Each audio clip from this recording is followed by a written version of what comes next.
أعوذ بالله من الشيطان الرجيم. بسم الله الرحمن الرحيم. الحمد لله الذي لا يبلغ مدحته القائلون ولا يحصي نقماءه العادون ولا يعطي حقه المجتهدون، الذي ليس لصفته حد محدود ولا نعت موجود ولا وقت معدود ولا أجل ممدود، فطر الخلائق بقدرته ونشر الرياح برحمته، الصلاة والسلام على الرسول المسدد المصطفى الأمجد المحمود الأحمد سيدنا ومولانا ومولى الكونين جد الحسن والحسين معاني والقاسم محمد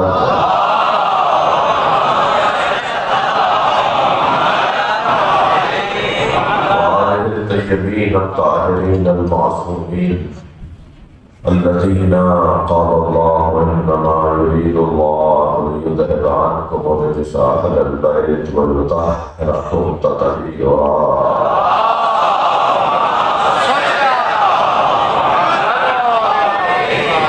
ولعنة الله على أجمعين من يوم عذابته إلى قيام يوم الدين. أما بعد، قال الحكيم في قرآن الكريم: بسم الله الرحمن الرحيم. والذين آمنوا به وعذروه ونصروه واتبعوا النور الذي أنزل معه أولئك هم المفلحون. صلى الله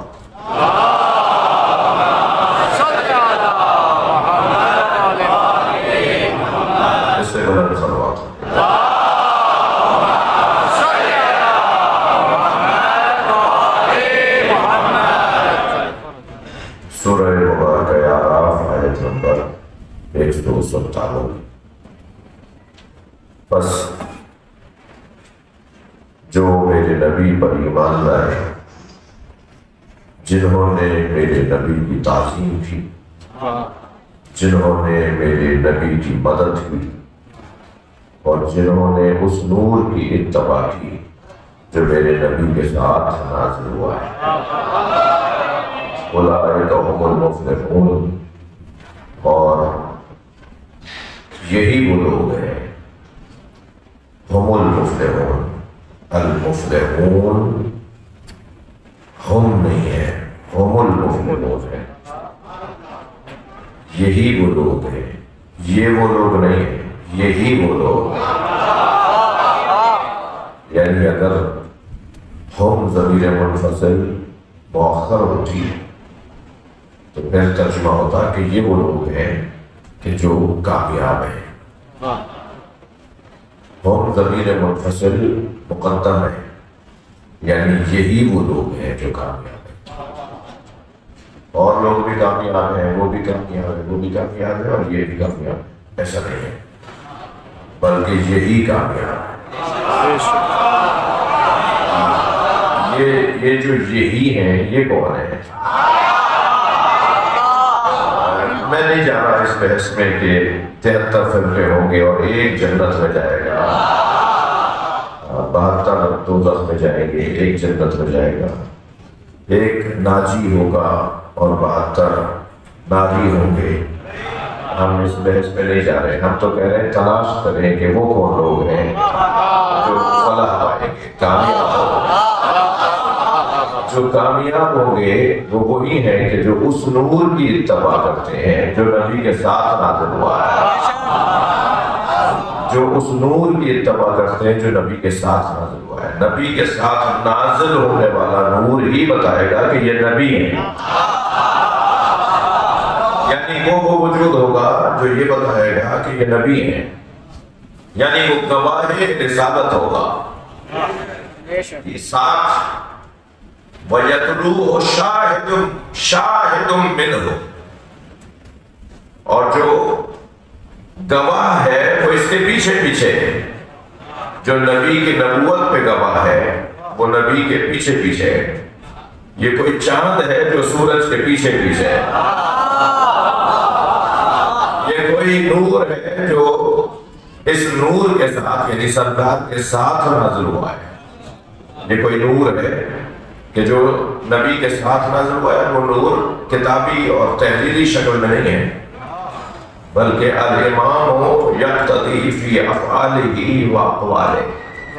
امام وہ ہوتا ہے کہ جس کے اقوال میں بھی، جس کے اقوال کی اقتدا کی جائے اور جس کے افعال کی اقتدا کی جائے۔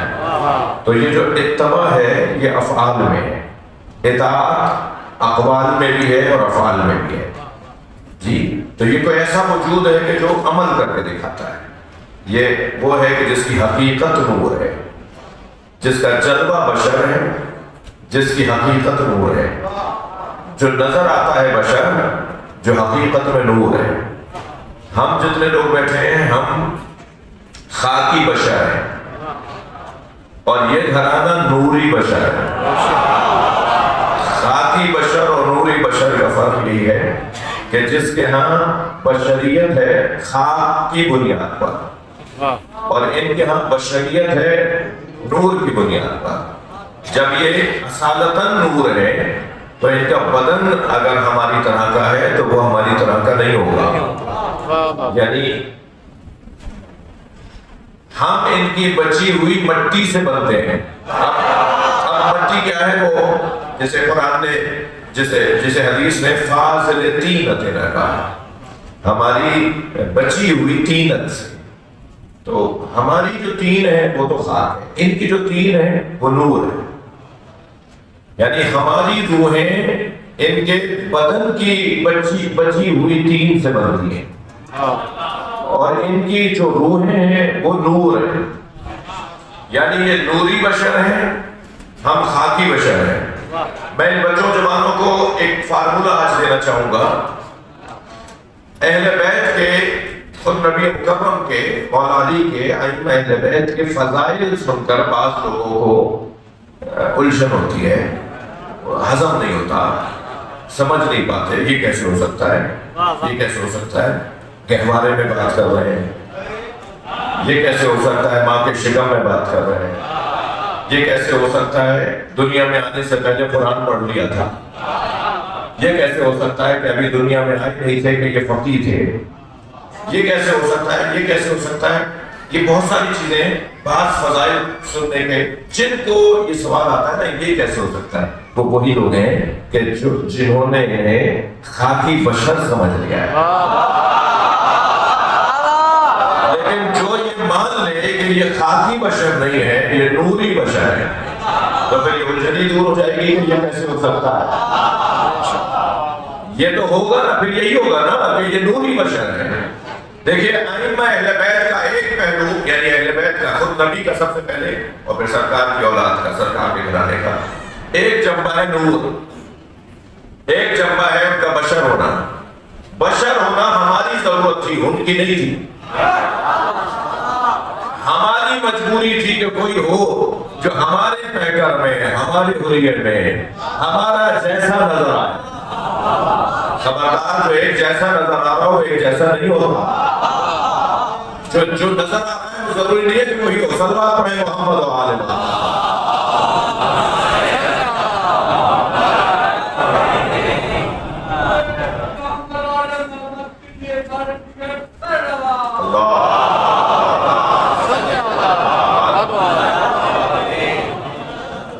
یہ دو پہلو ہیں اہل بیت کے، ایک نوری پہلو ہے، ایک بشری پہلو ہے۔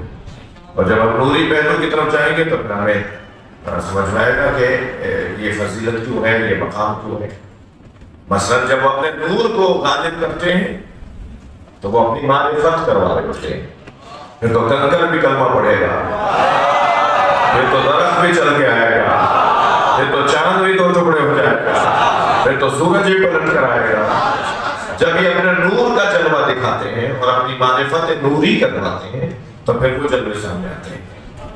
مصائب نہیں پڑھا، کربلا کے میدان میں امام نے جب بسر صاحب سے مکالمہ کیا تو شور مچ رہا تھا، ہزاروں کی تعداد میں یزیدی سپاہی تھے۔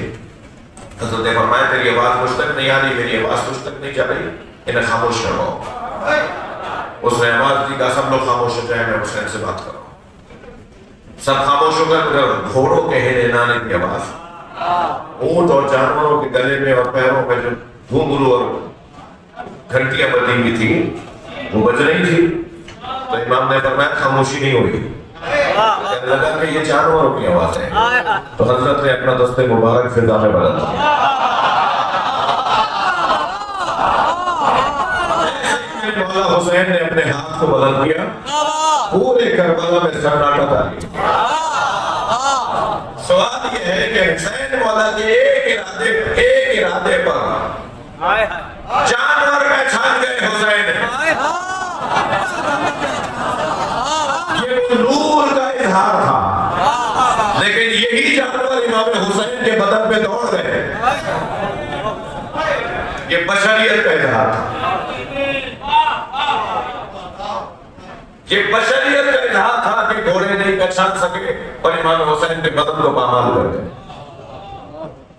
جب یہ چاہتے ہیں تو اپنا نوری پہلو دکھاتے ہیں، اور جب یہ چاہتے ہیں اپنا نوری پہلو مخفی کر دیتے ہیں، تو پھر بشری پہلو کے تو دیکھ کر وہ وہی کرے گا جو بشر کے ساتھ ہوتا ہے، تو الجھنے دور ہو گئے۔ مثلا الرحمن علم القرآن خلق الانسان، رحمان وہ ہے جس نے قرآن پڑھایا اور پھر انسان کو خلق کیا۔ بھائی ہونا میرے مطابق بشری تقاضوں کے مطابق یہ ہونا چاہیے تھا، الرحمن خلق الانسان علم القرآن۔ رحمان سورہ رحمان کی ابتدائی ہے، رحمان وہ ہے کہ جس نے انسان کو خلق کیا پھر اسے قرآن کی تعلیم دی۔ مگر قرآن تو کہہ رہا ہے کہ ایک انسان ہے جو پہلے قرآن پڑھ چکا تھا پھر دنیا میں آیا تھا۔ یہ کون سا انسان ہے بھائی؟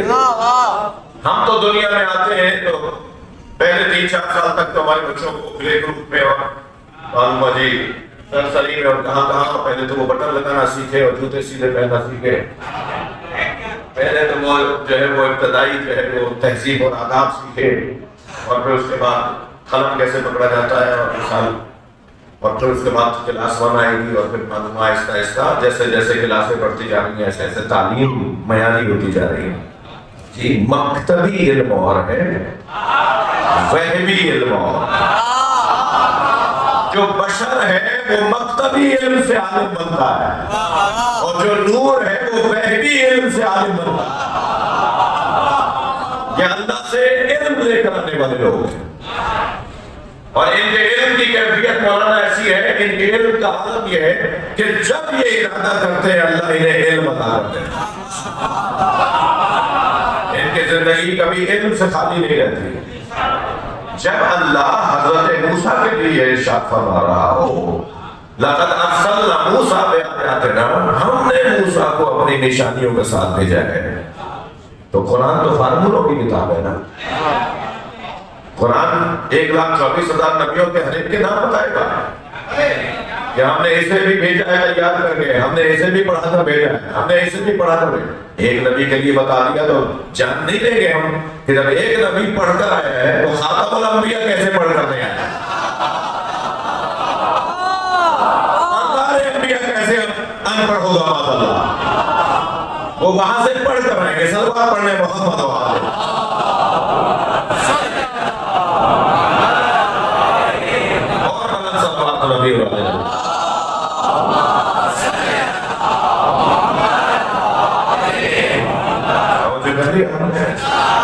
میری بحث نہیں ہے کہ نبی مکرم کے بارے میں جو ایک تعداد کو یہ غلط فہمی ہے کہ وہ امی تھے یعنی معاذ اللہ ان پڑھ تھے، یہ اس سے بڑی توہین نہیں ہے۔ عجیب داستان ہے، تعریف کے نام پر توہین۔ نون والقلم وما یسطرون، نون قسم ہے قلم کی اور ان سطروں کی جو قلم سے لکھی گئی ہے۔ یہ قلم کون ہے؟ یہ قلم نبی کی ذات، وہ سطرے کون ہیں؟ وہ ائمہ کی ذات۔ یہ قلم کس نے چلایا ہے جو یہ سطریں لکھی ہیں؟ اس قلم کو چلانے والا خود اللہ ہے۔ جو اللہ کا قلم بن جائے اسے کہہ رہے ہیں اسے قلم چلانا نہیں آتا، تم تو اسے پڑھ پڑھ کر قلم چلاؤ۔ اب تو اس کی حدیثوں کو یاد کر لو تو مفتی اعظم بن جاؤ بھائی. امی کا مطلب ان پڑھ نہیں ہے، یہ توہین ہے. امی کا مطلب یہ ہے کہ جیسے تھے ویسے ہی ہے. اب یہ تمہاری غلط فہمی ہے کہ تم نے اپنے اوپر مقایسہ کرنا شروع کر دیا کہ تم تو ان پڑھ تھے. امی یعنی اصلی، امی یعنی جیسا تھا جس میں کوئی تبدیلی نہ آئی ہو، جس میں کوئی فرق نہ پڑا. امی یعنی جیسا تھا ویسا ہی. اصل اساس بنیاد. ماں کو بھی امی اسی لیے کہتے ہیں نا جی. سارے شہروں کے لیے مکے کو ام القری کیوں کہتے ہیں؟ اس لیے کہ مکے کے بعد ہی اللہ نے ساری زمینوں کو بنانا شروع کیا. سب سے پہلے اللہ نے مکہ المکرمہ کو بنایا اور اب پوری دنیا اسی سے زمین کو پھیلاتا چلا گیا، اللہ بناتا چلا گیا. تو وہ سارے قریوں کی ام القری، سارے شہروں کی ماں، یعنی سارے شہروں کی اصل، سارے شہروں کی بنیاد، جہاں سے سارے شہر بنے وہ ام القری یعنی مکہ جی. ام کا مطلب اساس، اصلی، جیسا تھا، جیسا اصالت جی. نبی مکرم جیسے تھے ویسے ہی ہیں. اس لیے کہ دنیا میں کوئی ثابت ہی نہیں ہے جو انہیں وہ پڑھائے جو یہ نہ جانتے ہو. اس سے بلند صلوات پڑھتے ہیں.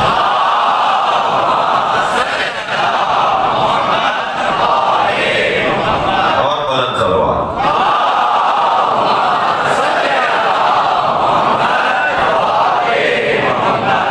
بات روشن ہے.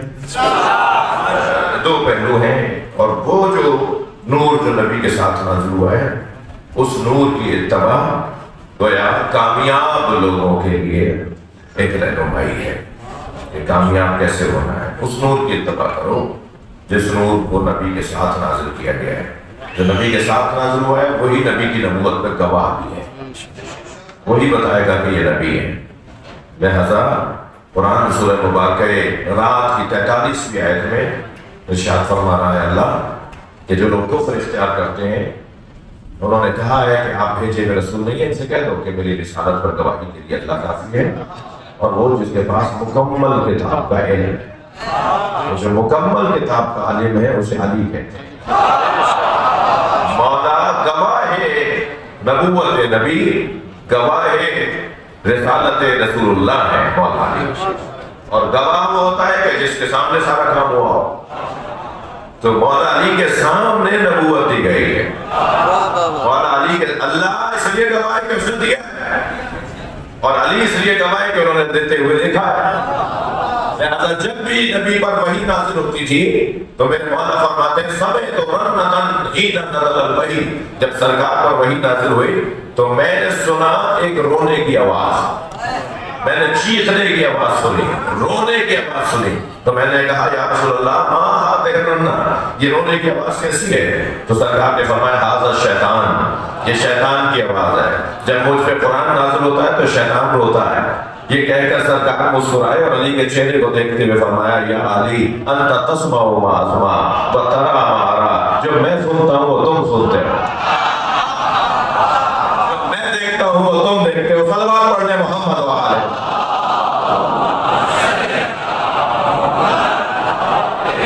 اس نور کی بات ہو رہی ہے، اس نور کی اتباع کی بات ہو رہی ہے جو نبی کے ساتھ نازل ہوا ہے. اور جو علی مولا کی اتباع کر لے اولئک هم المفلحون، قرآن کہہ رہا ہے یہی کامیاب لوگ. کل کی جو گفتگو ہماری رکی تھی وہ یہ کہ ہمارے ہاں امامت اور خلافت دو چیزیں نہیں ہیں،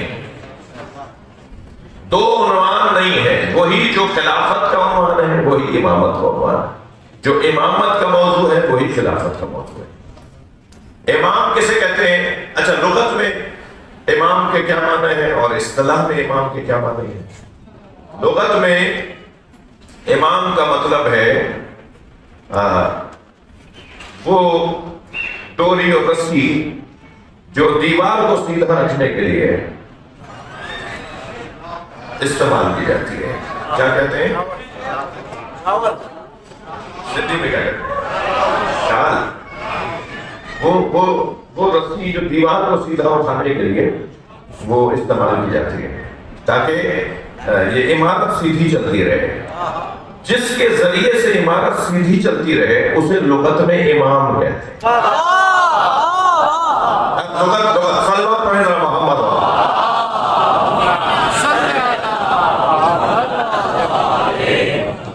یاد رہے کہ لغت کے معنی اور ہوتے ہیں اور اصطلاح کے معنی اور ہوتے ہیں. مثلا لغت میں الصلاۃ کا مطلب ہے دعا، صلاۃ کا مطلب ہے دعا لغت میں، لیکن اصطلاح میں ہر دعا صلاۃ نہیں ہے. ایک مخصوص عمل ہے، کھڑے ہوں گے، رکوع میں جائیں گے، سجدے میں جائیں گے، 2 سجدے کریں گے، پھر اٹھیں گے، پھر کھڑے ہوں گے، یہ پورا ایک عمل ہے ترتیب کے ساتھ. تو اصطلاح میں اسے صلاۃ کہتے ہیں. تو امام یعنی وہ جو عمارت کو سیدھا کرنے کے لیے ایک وسیلہ استعمال کیا جاتا ہے، اسے عربی لغت میں امام کہتے ہیں. اور اصطلاح میں الامام من یقتدی فی اقوالہ و افعالہ، جس کے اقوال میں اور جس کے افعال میں اقتداء کی جائے، یعنی جس کی اقتداء کی جائے اس کے اقوال میں اور اس کے افعال میں، جس کی اقتداء کی جائے اس کے اقوال میں اور اس کے افعال میں، اسے امام کہا جاتا ہے. یہ جو امام کا عنوان ہے وہ 4 شرائط کے ساتھ حضرت ابراہیم نے طے کیا ہے. کل بات ہو چکی. سب سے پہلی شرط امتحان، آزمائش.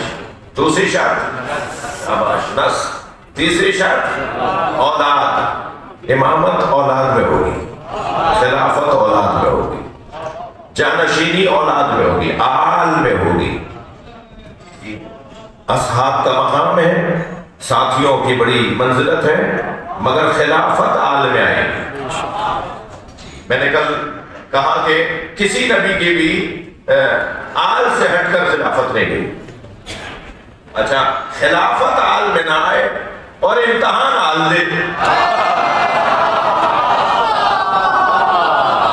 نبی آل میں کیوں خلافت آئے؟ سلمان پڑھے نا محمد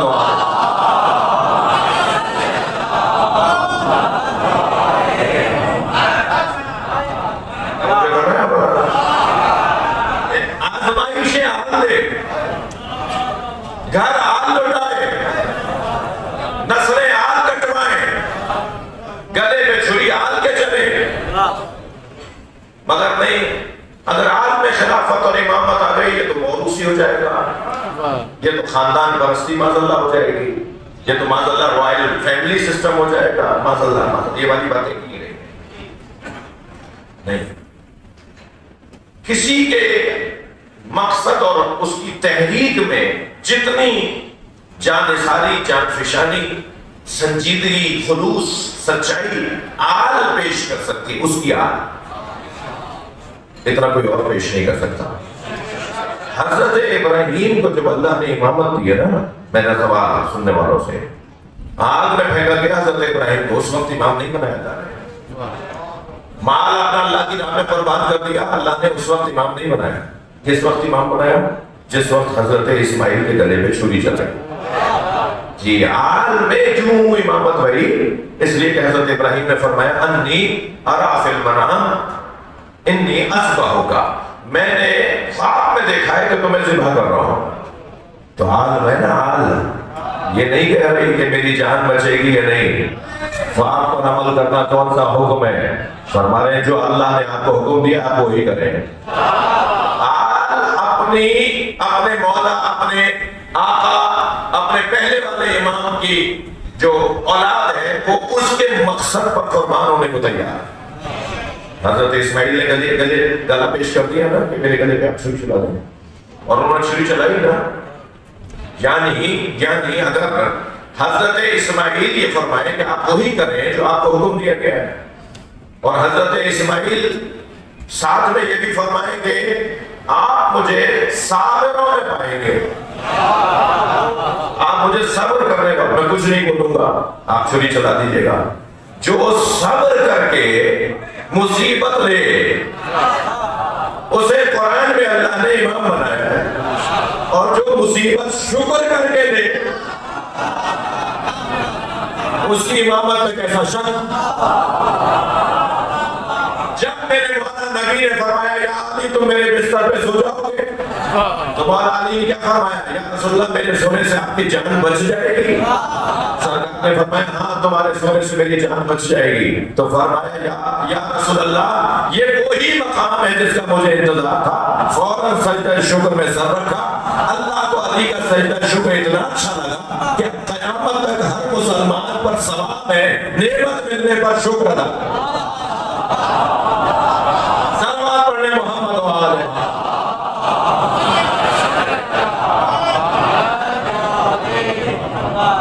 یہ گھرانہ مصیبتوں کو نعمت سمجھ کے لیتا رہا اور اپنی جان قربان کرتا رہا۔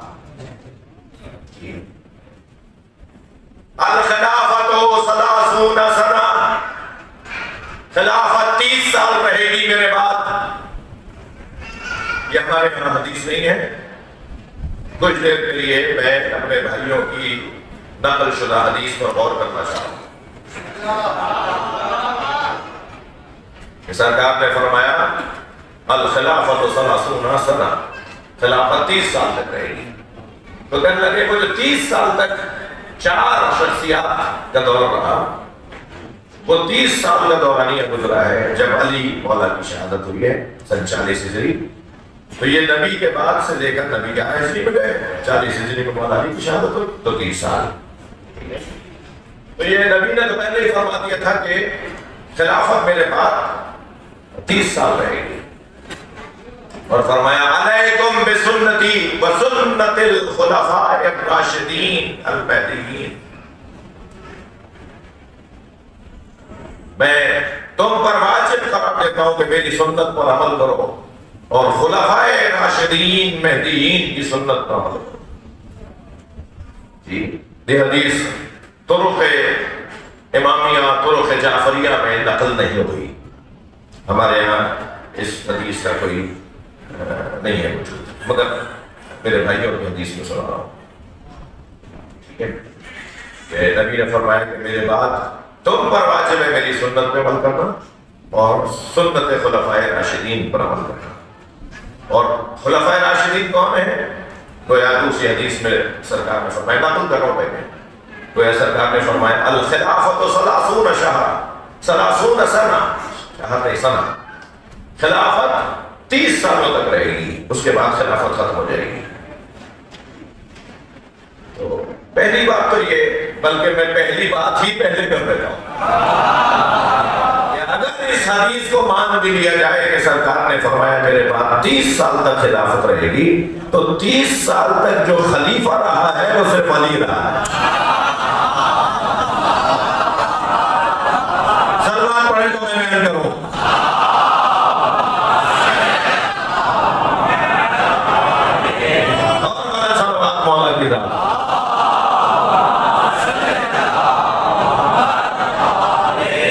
نبی کی رحلت کے بعد پورے 30 سال تک اگر کوئی نبی کا خلیفہ رہا ہے تو وہ مولا علی رہے، پورے 30 سال زندہ رہے ہیں، شہادت ہوئی ہے پورے 30 سال کے بعد۔ اور سرکار نے اگر فرمایا کہ میرے بعد خلافت 30 سال تک رہے گی، اس کے بعد خلافت نہیں رہے گی۔ ادھر سرکار نے فرمایا کہ ان کی سنت پر عمل کرو، تو سنت پر عمل اول تو اس حدیث سے کسی بھی خلیفہ محترم نے استدلال نہیں کیا۔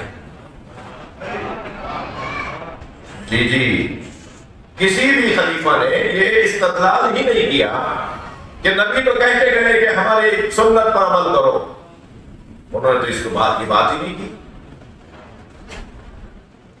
اس لیے کہ سنت میں تضاد ہے، اور جہاں تضاد آ جائے وہاں اطاعت کا حکم نہیں دیا جائے۔ مثلا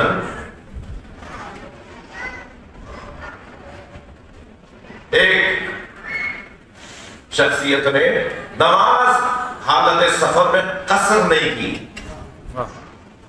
اور باقی 3 شخصیات نے قصر کی، تو امت ان پر عمل کرے یا ان پر؟ مثلا سرکار نے کی سنت تو یہ کہ حضرت نے مروان کو شہر بدر کیا، حضرت نے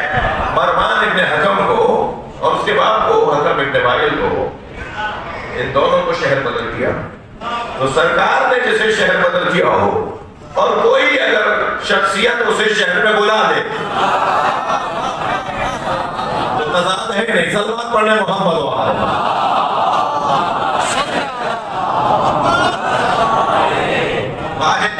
نام ہے مروان کا جسے نبی نے مدینے سے نکالا تھا اور واپس بلانے پر باقاعدہ مسلمانوں میں بحث شروع ہوئی کہ یہ نبی کی سنت سے انحراف ہے. خالصتاً علمی بات کرتا ہے. اس بچے کا زبان کا حق ہے نا. وہ جب کالج میں یونیورسٹی میں اپنے آفس میں اپنے دوست سے سنتا ہے کہ یہ حدیث ہے سرکار کی کہ میرے بعد 30 سال تک خلافت رہے گی تو اس میں جواب آنا چاہیے نا. وہ بتائیں نا کہ اس سے کیا مراد ہے. نبی کے بعد 30 سال تک صرف مولا علی کی ذات ہے جو 30 سال مسلسل رہے. باقی کوئی نبی کے بعد 30 سال مسلسل نہیں رہا اگر ہم اس کو مان بھی لیں. اور پھر عزیزان گرامی خلافت پر پیش نماز اور نماز کی امامت کرنا یہ خلافت پر دلیل نہیں ہو سکتی. اللہ کرے میرا مجمع میرے ساتھ رہے. مجھے بات بھی اپنی پوری کرنی ہے اور کوئی الجھن بھی نہیں ڈالنی.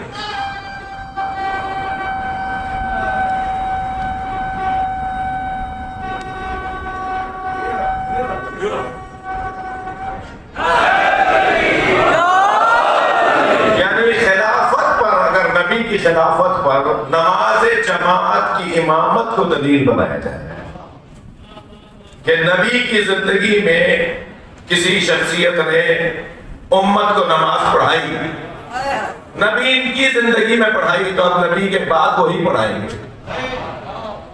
یہ دلیل نہیں ہے. یہ دلیل اس لیے نہیں ہے کہ یہ جو حدیث ہے, یہ جو روایت ہے کہ سرکار کی زندگی میں کسی شخصیت نے نماز جماعت پڑھائی, اس حدیث پر ابن باز اور بڑی بڑی شخصیات نے بحث کی ہے کہ سرکار نے آدھی نماز میں طبیعت خراب تھی, سرکار تو جہاں بستر پر تھے, آپ نے فرمایا کہ اسے بلاؤ. پھر بلایا گیا, حضرت نے فرمایا اسے بلاؤ. پھر بلایا گیا, پھر حضرت نے فرمایا اسے بلاؤ. پھر اب حضرت جن کے آنے پر بار بار کہہ رہے ہیں اسے بلاؤ, یعنی انہیں نہیں انہیں بلاؤ. اب وہ بازے نہیں عمر آگے کہ بلاؤ.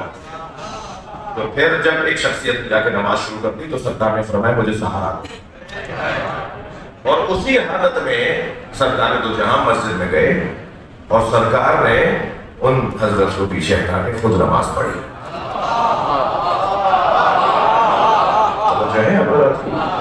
تو اس طرح کی وہ نماز ہے. پھر چلے ہم کچھ دیر کو مان لیتے ہیں کہ نبی کی زندگی میں نماز پڑھائے. تو نبی کی زندگی میں اگر نماز پڑھانا دلیل خلافت ہو جائے تو بھائی آپ تو فرماتے صلو خلف کل امام بر او فاجر, نیک ہو یا برا ہو نماز جماعت سے پڑھا کرو.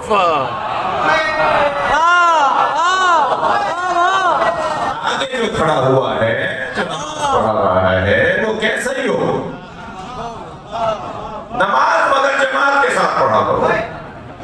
تو قاعدہ تو یہ ہے کہ کسی کے پیچھے بھی نماز پڑھی جا سکتی ہے. تو جب کسی کے پیچھے بھی نماز پڑھی جا سکتی ہے تو پھر یہ دلیل کیسے ہوگی کہ جس کے پیچھے پڑھ لی وہی خلیفہ ہے. ایک علمی بات ہے نا بھائی, یعنی یہ وہ موضوعات ہیں کہ جو بتائے جاتے ہیں, بولے جاتے ہیں, سوشل میڈیا بھرا ہوا ہے. یہ بچہ کہاں سے جواب لے گا؟ تو یہ تو کوئی دلیل نہیں ہوگی. جب کسی کے بھی پیچھے نماز پڑھی جا سکتی ہے تو پھر نماز پڑھانا کون سی دلیل ہے؟ پھر یہ کہ مولا علی نے پیچھے نماز پڑھی, تو مولا علی کا پیچھے نماز پڑھنا تو بھائی سوال اس سے ہوگا جو آگے کھڑا ہے.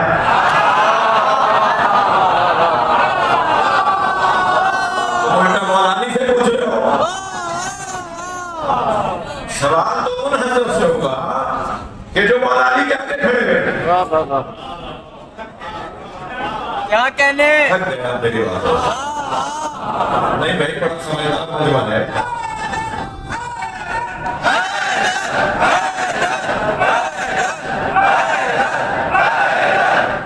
ایک کا صلوات دیا کر دیں نبی اللہ۔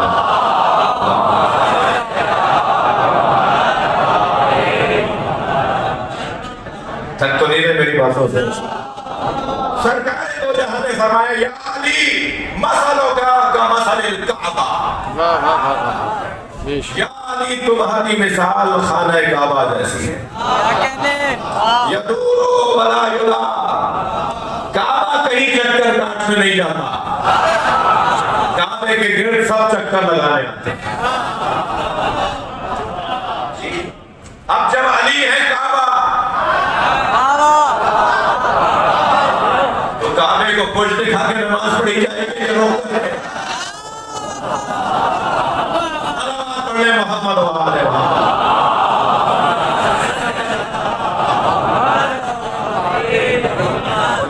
مجھے اجازت دیجئے کہ میں یہ امامت اور خلافت کی بحث ہے، جس کو قبول ہو وہ قبول کرے، سن تو لیں نا۔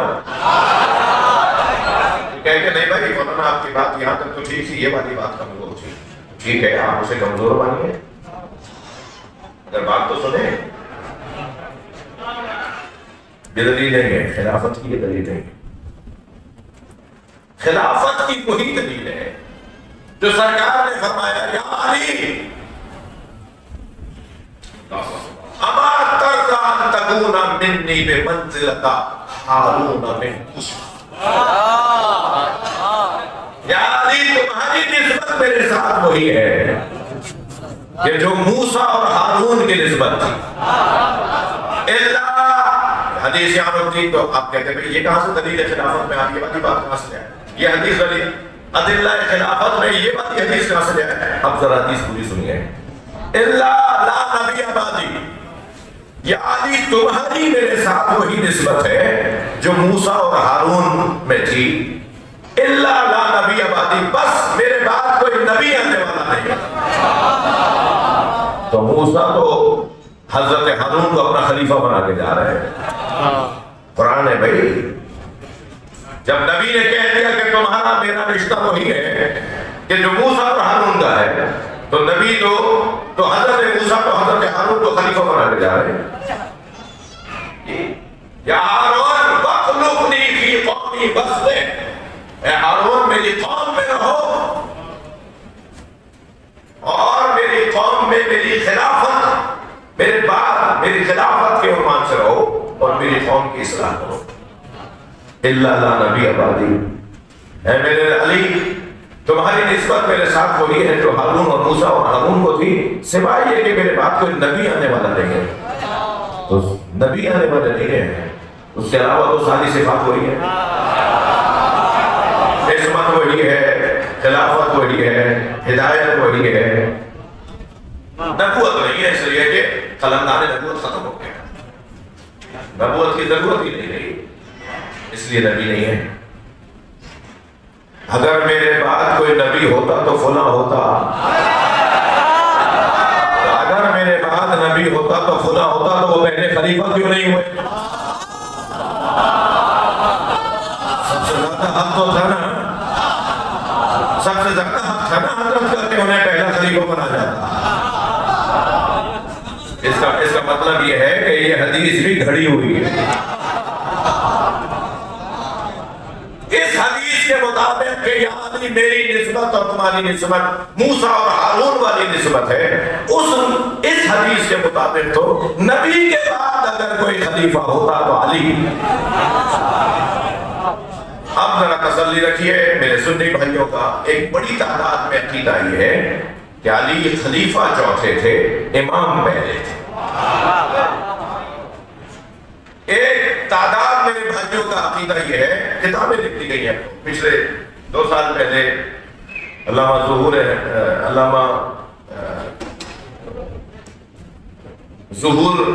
احمد فیضی نے، ظہور احمد فیضی صاحب نے ابھی 2 سال پہلے کتاب لکھی ہے، اہل سنت کے لاہور کے عالم دین ہیں، کراچی بھی رہے، اصل وہ شاید کچھ شریف کے ہیں، یہاں انہوں نے کتاب لکھی ہے خلافت باطنیہ، خلافت باطنیہ۔ وہ یہ کہتے ہیں اور دلائل دیے ہیں بڑے، کوئی ایک حوالہ بھی شیعہ کتاب کا نہیں، سارے اہل سنت کتابوں کے حوالوں سے انہوں نے بات کی ہے کہ مولا علی پہلے 3 دوروں میں بھی نبی کے خلیفہ علی تھے۔ پہلے 3 دوروں میں بھی مولا علی نبی کے خلیفہ تھے، یعنی علی خلیفہ بلا فصل باطنی، باطناً علی خلیفہ بلا فصل ہے، یعنی انتظامات علی کے ہاتھ میں نہیں تھے مگر نبی کی جانشینی علی کے پاس، لہذا علی کے بغیر کسی دور میں، 3 دوروں میں علی کے بغیر کسی نے بھی اپنا دور نہیں گزارا۔ ہر کچھ دیر بعد، ہر کچھ مدت کے بعد، ہر کسی مسئلے میں پوچھتے تھے کہ علی کیا کہتے ہیں، علی کو بلاؤ، علی سے پوچھو۔ اور 1-2 دفعہ نہیں، کوئی 70 مرتبہ سے زیادہ حضرت عمر نے کہا اگر علی نہ ہوتے تو میں ہلاک ہو جاتا۔ اسی طرح ایک واقعہ نہیں ہے، بہت مشہور بڑا حسین منظر ہے کہ جب ایک شخص نے اگر کہا کہ مجھے رسول اللہ نے فلاں سفر میں فرمایا تھا کہ مدینے آؤ گے تو میں تمہیں اپنے ہاتھوں سے کھجوریں کھلاؤں گا، تو مجھے نبی کی رحمت ہو گئی ہے، مجھے نبی نے کہا تھا، تو کوئی نبی کا وارث ہے؟ تو دور حضرت ابوبکر کا تھا، تو حضرت ابوبکر نے فرمایا کہ علی کو بلاؤ، اور جب مولا علی تشریف آئے تو کہا یا علی، اس سے نبی نے وعدہ کیا تھا، آپ اسے کھجوریں لے لیں۔ مولا علی نے کھجوریں دی تھی، تو کسی نے کہا یہ کام تو آپ بھی فرما دیتے، کھجوریں تو دینی تھی نا، تو فوراً کہا کہ میں جب نبی کے ساتھ غار میں تھا تو ساری رات یا اللہ کی بات ہوئی یا نہیں، اور سرکار نے جو علی کی بات مجھ سے کی اس میں ایک بات یہ کی کہ ان کفا وکفا علی فی العدل سوا، میرا ہاتھ اور علی کا ہاتھ عدالت میں ایک جیسا، تو کوئی علی دے گے تو کوئی نبی دے گے۔ تو خلافت اور امامت کی بحث بہت روشن ہے عزیزان گرامی۔ میرے مولا کے ناموں میں، القاب میں ایک لقب امیر المؤمنین۔ اجازت دیجیے کہ کل اس سے بات ہو، جی کل بات ہو، آپ کو میں نے آپ کے حوالے کر دیا ہے مضمون کل کا۔ امیر المؤمنین کا کیا مطلب ہے؟ مولا علی کے القاب میں ایک لقب امیر المؤمنین، علی کے علاوہ کسی اور کے لیے یہ روا ہی نہیں، علی مولا کے علاوہ کسی اور کے لیے لقب جائز ہی نہیں۔ میں حدیث سناؤں گا اور اس لقب کو سمجھنے کی کوشش کریں گے۔ القاب مولا علی میں ایک لقب امیر المؤمنین، مومنین کا امیر، نبی نے کہا ہے، نبی نے بنایا ہے، نبی بنا کر گئے ہیں، امیر المؤمنین نبی بنا کر گئے ہیں۔ کل بات ہوگی، مجھے اجازت دیں، بار بار ہو رہا ہے کہ شروع ہو جاؤ مگر کل نہیں جانا، سلوات پڑھ لینا محمد والا۔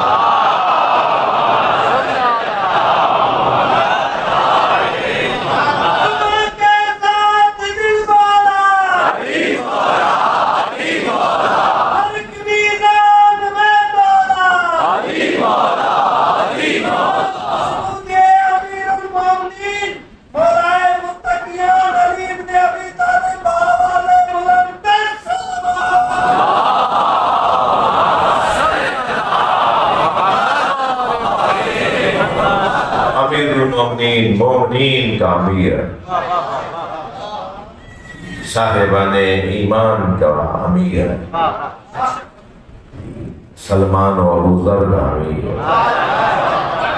مقداد و حذیفہ یمان کا امیر، صحابہ کرام کا امیر، اہل ایمان کا امیر۔ اور اگر یہ مومنین کے امیر ہیں تو جب تک مومنین آتے رہیں گے امیر بھی رہے گا۔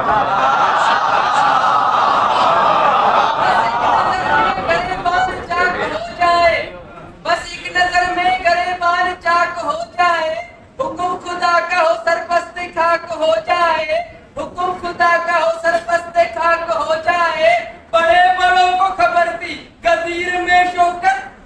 علی نہ کرے تو حلال ہو جائے.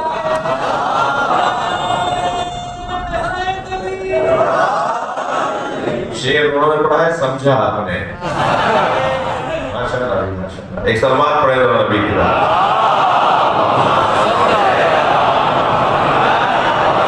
اور بدن سلوات نبی.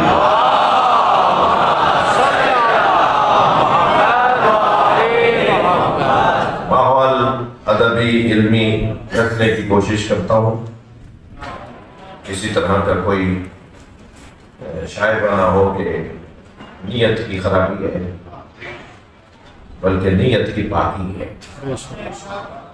اس لیے کہ اس گھرانے کو راضی کرنا ہے جن کا اس دنیا میں بھی اور اس آخرت میں بھی سامنا ہے.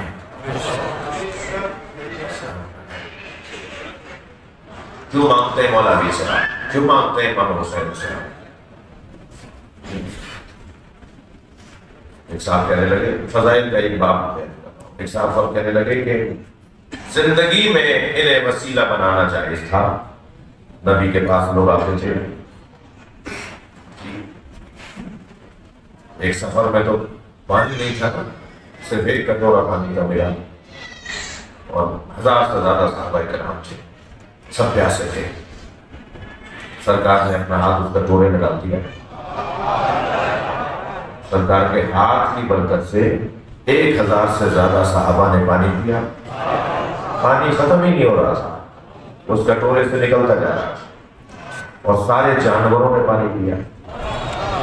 تو نبی مکرم کے پاس آ کر صحابہ کرام کہتے تھے, یا رسول اللہ میری یہ مشکل ہے, میری یہ پریشانی ہے. سرزد دعا فرماتے تھے, ارادہ فرماتے تھے, اس کا مسئلہ حل ہو گیا. کہتے ہیں کہ زندگی میں مانگنا تو جائز ہے, رحلت کے بعد اب قبر میں ہے, مدینے میں بازار میں ہے, اب مانگنا جائز نہیں. تو اس کو کیسے میں بچوں کو اس کا جواب دوں؟ حضرت جابر بن عبداللہ الانصاری صحابی رسول طواف کر رہے ہیں. طواف کے درمیان گورنر مکہ جسے جگہ نہیں مل رہی تھی, اور حضرت جابر کو رضی اللہ تعالیٰ عنہ, حضرت جابر کو خاص احترام سے دیکھا جا رہا تھا. تو اس نے پوچھا کون ہے, کہا نہیں جانتے, صحابی رسول ہے. تو آگے بڑھا جا کے سلام کیا. تو حضرت جابر نے ایک مرتبہ ایک نگاہ دیکھا, سلام کا جواب دیا, پھر ذکر میں مصروف ہو گئے. تو اس نے کہا میں مکے کا گورنر ہوں. تو حضرت جابر نے فرمایا میں اللہ کی عبادت میں ہوں. میں اللہ کی خاطر آپ سے کہہ رہا ہوں کہ کوئی میرے لیے حکم ہو تو کو کہیں. اللہ کو راضی کرنے کے لیے میں آپ سے کہہ رہا ہوں کہ کوئی میرے لیے کام ہے تو کہیں, کوئی حکم ہے. حضرت جابر نے فرمایا کہ آخرت میں کوئی دے سکتے ہو؟ کہنے لگا نہیں, آخرت میں کوئی کچھ نہیں دے سکتا. حضرت جابر نے فرمایا دنیا میں نے چھوڑ دی ہے, آخرت میں تم کوئی دے نہیں سکتے, تم سے کیوں مانگوں؟ قاعدہ کیا دیا ایک صحابی رسول نے کہ جو تو آخرت میں دے سکتا ہو اس سے دنیا میں مانگا جا سکتا. تو میرے بچوں جوانوں, روشن ترین بات ہے کہ یہ وہ گھرانہ ہے جو آخرت میں دے سکتا. جنت کے جوانوں کے سردار یہ خاتون جنت ان کی والدہ, علی کی تحریر کے بغیر کوئی جنت میں نہیں جائے گا. جنت کے دروازے کی کنڈی بجتی ہے تو علی کے آواز آتی ہے. جنت کے پردوں کو اللہ نے علی کی نگاروں سے سجایا ہوا ہے. جنت میں جب تیز ہوا چلتی ہے تو ہوا کی آواز بنتی ہے علی علی علی علی. جنت کے 8 دروازوں کے اوپر علی اور ولی اللہ تک کلمہ لکھا ہوا ہے. علی کے بغیر تو جنت ہی نہیں سجتی, علی کے بغیر تو جنت نہیں سجتی. اور یہ تو مولا علی کی بات کر رہا ہوں. قرآن مجید سورہ مبارکہ زمر 2 سال پہلے میں یہ بات یہاں کر چکا ہوں اس خمسے میں. اس میں عجیب پیغام ہے. وَسِيقَ الَّذِينَ اتَّقَوْا رَبَّهُمْ إِلَى الْجَنَّةِ زُمَرًا. صاحبان تقویٰ کو جنت میں دھکا دے کے لے جا رہے ہو, جانے کو تیار نہیں ہوں گے جنتی, تو جو جانا چاہتے ہوں گے انہیں تو لے جا نہیں رہے, اور جو جنہیں لے جا رہے ہیں وہ جانا نہیں چاہتے. قرآن ہے کہ قرآن کی وسیق الذین اتقوا ربهم الی الجنہ زمرا، متقی لوگوں کو جنت میں دھکا دے کے لے جائے گا. قرآن کیا ہے؟ سورہ زمر کیا ہے؟ وہ جائیں گے نہیں. کچھ کہیں گے بھائی یہ کون ہے؟ یہ تو جا رہے ہیں. ہم نے کہا نہیں انہیں نہیں جانا، انہیں یہ تو جا نہیں رہے. یہ کون ہے جو جنت میں ہی نہیں جا رہے؟ تو آواز آئے گی ہم حداث الحسین. یہ دنیا میں حسین حسین بولنے والے، ان کا کہنا یہ ہے کہ پہلے ہمیں حسین کا دیدار کرو، پہلے ہمیں حسین کا دیدار چاہیے. ہم تو اس جنت میں جائیں گے جس میں حسین جائیں گے. میں نے آیت کی بھی عربی پڑھ دی ہے، حدیث کی بھی عربی پڑھ دی ہے. ڈھونڈنا سرچ کرنا آپ کا بھی کام ہے. یہ کون ہے؟ اور پھر آواز آئے گی انہیں روکو، حسین آ رہے ہیں. جو امام حسین کو دنیا میں یاد کر کر کے آپ کئی گھنٹوں سے پتہ نہیں کتنے گھنٹے پہلے آپ گھر سے نکلے ہوں گے، کہاں سے کس کو دوست کو ساتھ لیا ہوگا، بھائی چلو دیر نہ ہو جائے، وہ بیٹھ نہ جائے، مرثیہ نکل نہ جائے، بھائی آج تو فلاں کو مرثیہ پڑھنا تھا، آج تو سلام فلاں پڑھیں گے، وہ بھی آئے ہوئے، وہ بھی مجلس پڑھے، بھائی نوحہ بھی سننا ہے. پھر معلوم ہوا کہ کسی کو کوئی چیز گم ہو گئی، کسی کو کوئی چیز ضائع ہو گئی، گم ہو گئی یا کسی نے گم کر دی. وہ سارے نقصانات اپنی جگہ، مگر مجلس نہیں چھوڑیں گے. وہ ساری پریشانیاں اپنی جگہ، مگر کالے کپڑے نہیں چھوڑیں گے، نیاز نظر نہیں چھوڑیں گے. ہم نے اپنے گھر کے پردے تبدیل نہیں کروائے، مگر علم کا بھریرا بدلے گا. محرم آگے ہے، علم کا بھریرا بدلنا ہے، علم کا پنجہ بدلنا ہے. ہم نے اپنے فلاں چیز نہیں حاصل کی، کھائی نہیں، ہم نے فلاں نعمت نہیں کھائی کیونکہ پیسے نہیں تھے، مگر پیسے جوڑ رہے ہیں، نیاز ضرور. پھر ساتھ میں چھپتے میں جملے پہ یہ مشرک ہیں، یہ بدعتی ہیں، ہمارے رونے کی نقلیں اتار کر، مذاق بنا بنا کر دل آزاریاں بھی ہوں گی، مگر وہ سب برداشت کرنا ہے. یہ برداشت کرتے کرتے ہر حال میں جو حسین حسین حسین ہوتا ہے، ان کے لیے ہے کہ انہیں کہا جائے گا انہیں روکو. یہ چاہتے ہیں نا جنت میں حسین کو دیکھ کر جائیں، انہیں حسین کا دیدار چاہیے نا، انہیں روک لو، حسین آ رہے ہیں. اور پھر جب امام حسین محشر میں بیٹھیں گے تو یہ سارے حسین کے عزادار امام حسین کا دیدار کریں گے، حلقہ بنا لیں گے، حلقہ بنا لیں گے. کوئی امام کے ہاتھوں کا بوسہ دینا ہوگا، کوئی امام کے مقصد والے امام کے پیروں کو ہاتھ لگا رہا ہوگا، کوئی تو دور سے ہی حسین کی خوشبو سونگ رہا ہو. شہزادہ اتنے لوگ وہاں جمع ہیں، اور جو جتنا عزاداری میں مخلص ہوگا نا، اتنا ہی محشر میں امام حسین کے قریب ہوگا. سچائی، خلوص، نیت کی باقی، ریاکاری نہیں، دکھاوا نہیں، بناوٹ نہیں، تصنع نہیں، جتنا خلوص زیادہ ہوگا جس کی عزاداری میں، وہ امام حسین کے قریب ہوگا.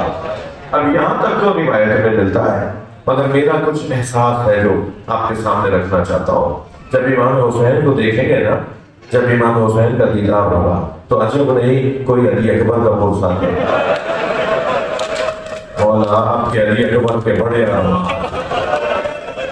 حضرت اللہ، حضرت اللہ. ممکن ہے کوئی آگے بڑھ کر کہے آپ کے علی اصغر کا پرسا.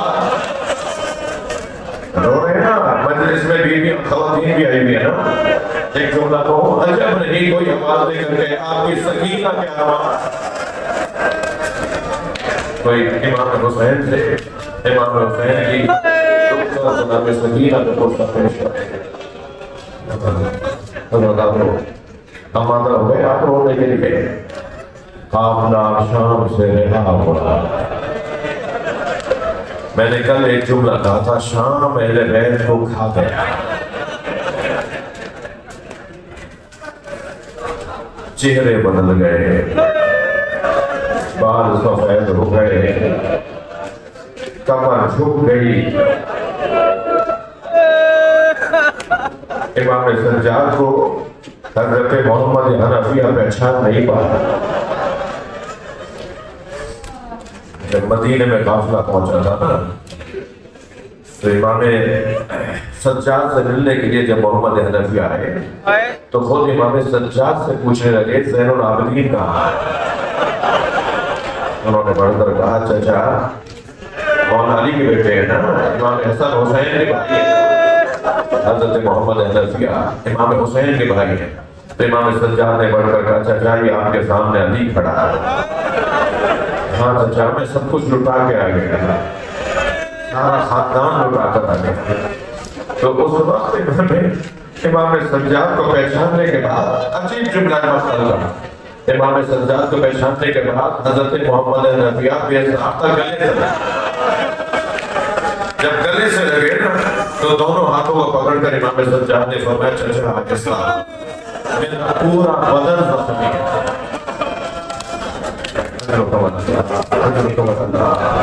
اللہ آپ کو کسی جس کے مذہب میں ہونا جائز ہے. جی میرے وہ بھائی بھی آئے ہوئے ہیں جن کے مذہب میں ہونا جائز ہے وہ تکلف کر کے نہ روائے.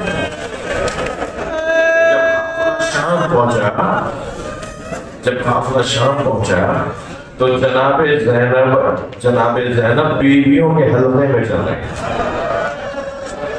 شام کے دربار یزید کے دربار کے باہر اہل بیت کو کھڑا رکھا گیا اور اتنی دیر کھڑا رکھا گیا کہ امام سجاد نے پوچھا کہ تم ہمیں دربار میں کیوں نہیں رکھتے؟ تو کہنے لگے ابھی مہمانوں کا انتظار ہوگا.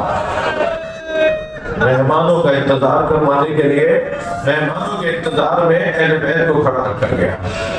اور جب مہمان آ گئے نا تو کون مہمان تھے؟ ان میں ایک بڑی تعداد شرابیوں کی تھی. اگر گھر میں کوئی شرابی ہو تو ماں بہنیں بھی بچ بچ کے رہتی. بیٹیاں ماں بہنیں اس شرابی سے بچ کر رہتی ہے کہ اس نے نشہ کیا ہوا ہے, نہ جانے کس کی حرمت پامال کرے. سلام ہو آل نبی پر, درود ہو جناب زینب کبریٰ پر. ایسے ماحول میں علی کی بیٹی کو لے جا رہے ہیں. جو جہاں بیٹھا ہے اپنی آواز کو آزاد کرے گا. اللہ آپ کا یہ رونا قبول فرمائے, اللہ آپ کا یہ فرصہ قبول کرے. تو جس وقت دربار شام میں لے جایا جا رہا تھا, مہمانوں کو بٹھایا جا رہا ہے, تو اس وقت جب آ کر آواز دی نا کہ اب اسیروں کو لے کر آؤ, تو جناب زینب نے فرمایا میں اس دربار میں نہیں جاؤں گا. پہلی مرتبہ علی کی بیٹی نے جلال دکھایا. پورے سفر میں ایک مرتبہ جناب زینب نے اپنا جلال دکھایا. فرمایا میں اس دربار میں نہیں جاؤں گا, مجھ سے بیان نہیں ہوگا, آپ اشاروں میں مجھ سے سن لیجئے. جب جناب زینب نے فرمایا میں اس دربار میں نہیں جاؤں گی تو 4 تازیانہ لیے ظالم آ گئے اور جناب زینب کے اوپر ہاتھ اٹھنے لگا. مقتل کا بڑا عجیب جملہ ہے کہ جناب زینب کے شانوں پر تازیانے مارے گئے. جناب زینب کا بدن زخمی ہو گیا اور کچھ لوگوں نے ارادہ کیا کہ کھینچ کے لے کے جائے. اس وقت علی کی بیٹی سے رہا نہیں گیا تو ایک آواز دے کر کہا اس کو خاموش ہو جاؤ. تو جیسے ہی بیوی نے آواز دی نا خاموش ہو جاؤ, تو مقتل کا جملہ یہ ہے کہ جس اونٹ نے پیر اٹھایا ہوا تھا اس کا پیر اٹھائے گا. جس گھوڑے نے پیر اٹھایا ہوا تھا اس کا پیر اٹھایا گیا. لوگوں کے دم سینوں میں گھٹ گئے. عجیب منظر بنا شام کے بازار میں دربار کے ساتھ. امام سجاد نے منظر دیکھا کہ پھوپھی نے ولایت تکوینی کا اعلان کیا. میری پھوپھی زینب قیامت لا رہی ہے. علی کی بیٹی ہے, زینب کی بیٹی ہے, نبی کی شہیدی نواسی ہے. بیوی نے جب کہا خاموش, تو ایسی خاموشی ہوئی کہ سینوں میں دم گھٹ کے رہ گئے. سب ایک مرتبہ تالی ہو گیا. تو امام سجاد نے سمجھ لیا کہ قیامت آ رہی ہے, تو فوراً آواز دے کر کہا پھوپھی اماں انت عالمۃ غیر معلمہ, کبھی اماں آپ کو تو پتا تھا کہ کیا ہوگا، آپ کو تو بتایا گیا تھا نا کہ کیا ہوگا، کبھی اماں ہوش رکھیے۔ تب زینب نے قدم اٹھایا دربار کی طرف، جب میری بیوی نے قدم اٹھایا تو پھر سب کے سانس بحال ہوئے، پھر یہ پوری کائنات بحال ہوئی۔ کچھ دیر کے لیے جناب زینب نے پوری کائنات کو روک دیا تھا، اسے ولایت تکوینی کہتے ہیں۔ اب زینب بیوی دربار میں تو آ گئی، مگر لوگ بیٹھے ہوئے تھے، علی کی بیٹی کھڑی ہوئی تھی، آواز دی گئی شمر کو بلاؤ، جو لگے گا نہیں بتاؤ، جو جہاں بیٹھا ہے اپنی فرصہ دے گا، آواز دی گئی شمر کو بلاؤ، شمر کو لائے گیا، اس نے آواز دے کر کہا آپ نے مجھے یاد کیا، یزید سے کہتا ہے آپ نے مجھے بلایا، اس نے کہا اس جگہ کھڑے ہو جاؤ اور سارے درباریوں کو بتاؤ تم نے کربلا میں کیا کیا، گزارش سنو، گزارش رپورٹ سنو، کیا کیا ہے تم نے کربلا میں۔ شمر کھڑا ہو گیا، کہنے لگا امیر ہم نے حسین کے اصحاب کو مارا، ہم نے حسین کے حبیب کو مارا، ہم نے حسین کے زہیر خیر کو مارا، جو دور دور سے حسین کے سردار اصحاب آئے تھے، بڑے بڑے قبیلوں کے سردار آئے تھے حسین کی مدد کرنے کے لیے، ہم نے کربلا میں انہیں مار دیا۔ جب ہم نے ان سب کو مار دیا پھر ہم نے حسین کے قاسم کو مارا، پھر ہم نے حسین کے عمر محمد کو مارا، پھر ہم نے حسین کے علی اکبر کو مارا، پھر ہم نے حسین کے عباس کے بازو کاٹ کے مارا، یہ کہتا رہا کہنے لگا پھر ہم نے حسین کے علی اصغر کو مارا، یہ کہتا ہے پھر حسین اکیلے رہ گئے، ہم نے حسین کو پیاسا کر کے مارا، ہم نے حسین کو تنہا کر کے مارا۔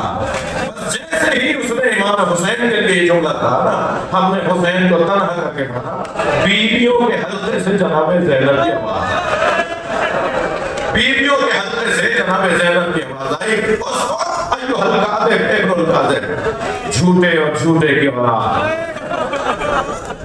سب نے مڑ کر دیکھا یہ کون ہے، بتایا یہ علی کی بیٹی زینب ہے، یہ حسین کی بہن زینب ہے۔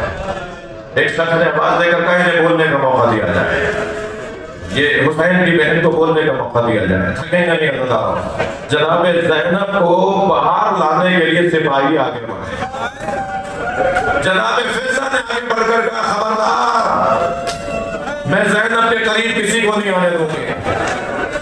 تو وہاں جو سپاہی لینے گئے تھے ان میں سے ایک نے جناب فضہ کو تعزیہ کہا، جناب فضہ جناب زہرا کی غنیمت جو رسول اللہ نے جناب زہرا کو دی تھی، جب انہیں تعزیہ نہ لگا تو انہوں نے یزید کے آقا میں کھڑے ہوئے حبشی غلاموں سے کہا تمہاری غیرت کو کیا ہوا، تمہارے قبیلے کی عورت پہ ہاتھ اٹھایا گیا، تم کھڑے تماشائی بنے دیکھ رہے ہو۔ حضرت فضہ حبشن تھی نا، حبش کی رہنے والی تھی، بیوی نے فرمایا تمہارے قبیلے کی عورت پہ ہاتھ اٹھایا جا رہا ہے اور تم کھڑے دیکھ رہے ہو۔ تو جیسے ہی جناب فضہ نے یہ جملہ کہا نا تلواریں نکالنا شروع، حبشی غلاموں نے تلواریں نکالنا شروع کی اور یزید کو آواز دے کر کہا یزید خبردار انہیں روک لے، یہ ہمارے قبیلے کی عورت ہے، ہمارے سامنے سے نہ مارا جائے۔ سن لیا آپ نے، جناب زینب نے مدینے کا رخ کیا، آواز دی صلی اللہ علیہ یا رسول اللہ، نانا صلی اللہ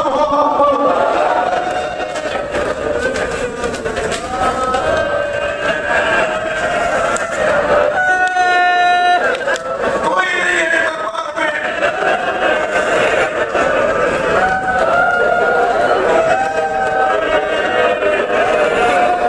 حضرت کمال اللہ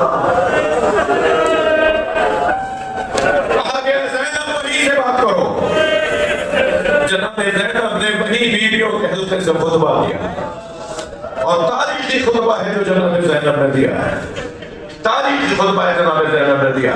بیوی فرماتی ہے یہ جھوٹ بول رہا ہے، ان اخ الحسین لا یترک فی الکوفہ الا وفیہ باقٍ وباقیہ، یہ کہہ رہا ہے نا میرے بھائی کو تانا کر کے مارا، میرے بھائی نے کوفے میں کوئی گھر نہیں چھوڑا جہاں جنازہ نہ بھیجا، میرے اکیلے بھائی نے اتنے لوگ مارے ہیں، میرے پیاسے بھائی نے اتنے لوگ مارے ہیں، یہ کہہ رہے ہیں آسانی سے مار دیا، میرے بھائی کو انہوں نے آسانی سے نہیں مارا۔ سب نے کہا شمر یہ کیا کہہ رہی ہے؟ تو گردن جھکا کے کہنے لگا یہ سچ کہہ رہی ہے، ہم حسین کا ایک دل توڑتے تھے دوسرا دل جوان ہو جاتا، ہم نے حسین کا قاسم مارا تو ہم سمجھے اب بیعت کر لیں گے، حسین کے دونوں محمد باہر آ گئے، ہم نے حسین کے بھانجے مار دیے تو ہم یہ سمجھے اب بیعت کر لیں گے، حسین کا علی اکبر باہر آ گیا، ہم نے حسین کا علی اکبر مارا ہم سمجھے اب کہیں گے کہ مجھے یزید کے پاس لے جاؤ میں بیعت کر رہا ہوں، حسین کا عباس سامنے آ گیا، جب حسین کے بعد سارے مارے گئے تو حسین علی اکبر ہو گیا، اور جب ہم نے علی اکبر کو مار دیا تو کہا میرے گلے بیٹھے ہیں۔ حسین کو مارنا اتنا آسان نہیں تھا، حسین دلوں پر دل باندھ کر آئے تھے، حسین کا ایک دل توڑتے تھے دوسرا دل جوان ہو جاتا تھا، حسین کو مارنا اتنا آسان نہیں تھا، یہ تو آخر میں خود حسین نے چاہا، یہ تو آخر میں خود حسین نے چاہا کہ میں دنیا سے چلا جاؤں، تو حسین پر ہم نے تلواریں برسائی، ہم نے نیزے مارے، حسین پہ تو جب خنجر چل رہا تھا تو حسین اللہ کی تسبیح پڑھ رہا ہے، حسین کا تو عالم یہ تھا، ایک مرتبہ ماحول دربار میں بدلنے لگا تو یزید نے بات کاٹتے ہوئے کہا زینب بتاؤ سب سے بڑی مصیبت تم نے کیا دیکھی؟ میں مجلس مکمل کر رہا ہوں، آخری جملہ سنا رہا ہوں جناب زینب کا، جناب زینب کا دربار میں یزید سے مکالمہ سنا رہا ہوں آپ کو، کہنے لگا زینب بتاؤ سب سے بڑی مصیبت تم نے کیا دیکھی؟ شاید یہ سوچ رہا تھا کہ بی بی فرمائیں گی علی اکبر کی شہادت، اور محمد کی شہادت، قاسم کا پامال لاشا، عباس کے کٹے ہوئے بابو، حسین بھائی کے بدن پہ دوڑتے ہوئے گھوڑے، کہنے لگا زینب بتاؤ سب سے بڑی مصیبت تم نے کیا دیکھی؟ تو جناب زینب نے فرمایا زینب پر سب سے بڑی مصیبت یہ ہے کہ تو جیسے سے بات کر رہا ہے، کہاں علی کی بیٹی، کہاں نبی کی نوازی، کہاں یزید سے کہا اللہ رحمت اللہ الصالحین فسيعلم الذين ظلموا